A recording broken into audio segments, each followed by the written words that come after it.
नमस्कार, मैं हूं आनंद। आप देख रहे हैं चेतना टुडे। सबसे पहले एक नजर सुर्खियों पर। सज्जन मिल श्रमिकों को दशहरे पूर्व मिलेंगे 9 करोड़ रुपए। होटल में देह व्यापार का खुलासा, 4 युवतियों के साथ 8 युवक धराए। और अधिक मास में विष्णु महापुराण, भंडारे तथा साइकिल यात्रा के कार्यक्रम। सज्जन मिल के श्रमिकों को 10 वर्षों के लंबे संघर्ष के बाद उच्च न्यायालय के आदेश से राज्य शासन द्वारा 18 माह के लंबित पुनर्वास योजना राशि 9 करोड़ रुपए का भुगतान किया जाएगा। दशहरे के पूर्व यह राशि 1800 श्रमिकों के बीच वितरित होगी। इस सफलता पर श्री सज्जन मिल संयुक्त समिति ने शहर विधायक चैतन्य काश्यप तथा भारतीय मजदूर संघ अध्यक्ष सुल्तान सिंह शेखावत के सक्रिय प्रयासों पर धन्यवाद ज्ञापित किया है। 15 सितंबर 1999 को सज्जन मिल के बंद होने के बाद से ही संघर्ष समिति द्वारा औद्योगिक विवाद अधिनियम 1947 के अंतर्गत मिल बंदीकरण का परिपत्र 25O प्राप्त करने के लिए प्रयास आरंभ कर दिए गए थे, जो अब उच्च न्यायालय के आदेश के बाद समिति को प्राप्त हुए हैं।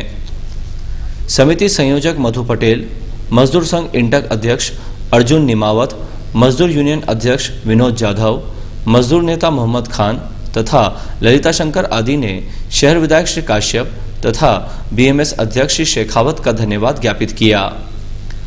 संयोजक मधु पटेल ने बताया, ये लड़ाई हमने उच्चतम न्यायालय में प्रकरण दायर करके लगाकर हमने इसको लड़ी है और उच्चतम न्यायालय ने आदेश दिया था कि ये जो अधिकारी नहीं दे रहे थे इनके ऊपर अभियोजन चलाया जाएगा।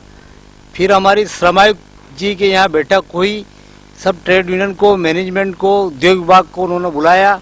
मेरी विधायक जी चेतन कश्यप जी से चर्चा हुई और उन्होंने श्रम आयुक्त जो गुप्ता जी है उनको फोन लगा कर कहा कि आपको मजदूरों को इसमें डीम क्लोजर जो 1947 की धारा 25O भूत लक्ष्मी के अंतर्गत ये मिल हमारे यहाँ बहुत पुरानी मशीन हो गई है, मजदूर पुराने हो गए, हिंट नहीं चलते हैं, उस श्रेणी में आता था। आप इसको डीम क्लोजर की अनुमति का प्रस्ताव बनाकर राज्य सरकार के पास भेजे।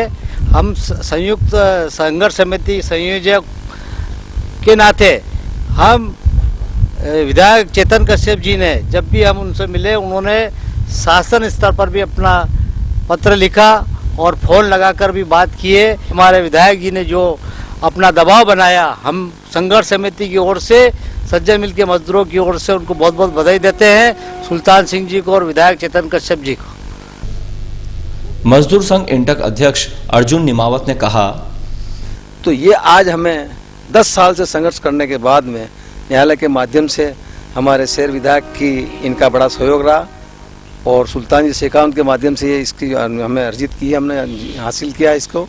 और इसमें एक एक श्रमिक को 18 महीने का वेतन लगभग 9 करोड़ रुपया यहाँ पे इन श्रमिकों को इसका लाभान्वित होंगे। 2,500 रुपये से लेकर 3,500 के वेतन पाने वालों को 45,000 से लेकर 65,000 रुपये तक का भुगतान होगा। पुलिस थाना औद्योगिक क्षेत्र से थोड़ी ही दूरी पर एक होटल में देह व्यापार संचालित हो रहा था। पुलिस ने रविवार को जब यहां दबिश दी तो 4 युवतियों के साथ 8 युवकों को रंगे हाथों गिरफ्तार किया गया। इस मामले में होटल संचालक को पुलिस ने हिरासत में लिया है। पुलिस को सिलाना रोड स्थित हीरा पैलेस में देह व्यापार संचालित होने की जानकारी मिल रही थी। उसने नजर रखते हुए रविवार को यहां जब दबिश दी तो 4 युवतियां और 8 युवक गिरफ्तार किए गए। पुलिस के अनुसार ये लोग होटल के कमरों में आपत्तिजनक स्थिति में पाए गए। गिरफ्तार कर औद्योगिक क्षेत्र थाने पर लाया गया। होटल संचालक को भी पुलिस ने गिरफ्तार किया है। सूत्रों के अनुसार एक युवक बांसवाड़ा का जबकि शेष रतलाम के हैं। 2 युवतियां देह व्यापार करती हैं जबकि 2 अपने दोस्तों के साथ आई थी। समाचार लिखे जाने तक पुलिस कार्यवाही जारी थी। एएसपी प्रशांत चौबे ने इस संबंध में मीडिया को जानकारी दी। विधिवत जो हमारा सूचना का तरीका है, पीटा एक्ट के तहत कार्रवाई करी है और उसमें अभी जाके 4 लड़कियां और होटल का मालिक को बंद किया है और कुछ लोग और मिले हैं होटल में जो सस्पेक्ट हैं, या तो दलाली में या ग्राहक के रूप में। उन सबको पुलिस ने लिया है और होटल को सील कर दिया है और अब उसमें डीएसपी महिला सेल और डीएसपी एजे के जो नोटिफाइड अधिकारी हैं इस एक्ट में वो कार्रवाई कर रहे हैं। और बहुत प्राथमिक स्तर पर ये जानकारी प्राप्त हुई है, वो यही प्राप्त हुई है कि उसमें कुछ लोग जो 4 महिलाएं हैं उनमें से कुछ तो व्यावसायिक रूप से प्रोस्टिट्यूशन वाली हैं और कुछ जो किसी कारणवश या किसी दोस्त या जैसा भी हो वैसे आने की खबर मिली है। उन सभी को लिया गया है और विधिवत जो भी जिस पे चार्ज बनेगा उसका पे कार्रवाई करेंगे और अगर ये महिलाएं निर्दोष हैं तो उनको रेस्क्यू किया जाएगा। ऑटो चालकों ने अपनी मांगों को लेकर सोमवार से हड़ताल का ऐलान किया है, जिसके कारण सबसे ज्यादा परेशानी उन स्कूली बच्चों को होगी जो इन वाहनों से स्कूल आते जाते हैं। ट्रैफिक डीएसपी जेके दीक्षित का कहना है कि प्रत्येक स्कूली बच्चे का 300 रुपये प्रति माह ऑटो किराया होता है, लेकिन बावजूद इसके वे 500 से 600 रुपये प्रति छात्र से ले रहे हैं।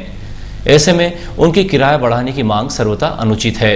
ऑटो चालकों को हड़ताल नहीं करने की चेतावनी दी गई है। शहर में यातायात को सुचारू करने के लिए ट्रैफिक पुलिस ने तीनों ही थाना क्षेत्रों के व्यवसायियों से चर्चा की, जहां यह निर्णय लिया गया कि व्यवसायिक ग्राहकों को वाहन व्यवस्थित रूप से रखने के लिए कहेंगे।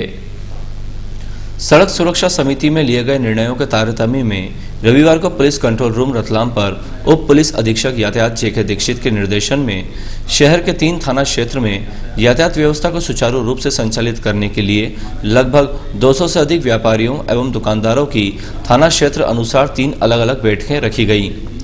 बैठक में डीएसपी श्री दीक्षित की मौजूदगी में स्टेशन रोड थाना प्रभारी राजेश चौहान ने थाना क्षेत्र के व्यवसायियों को इस बात के लिए पाबंद किया कि वे अपना सामान सड़कों पर नहीं रखें, दुकान पर आने वाले ग्राहकों को अपने वाहन व्यवस्थित रखने के लिए कहें, शाम के समय दुकानों के बाहर भीड़ जमा नहीं होने दें।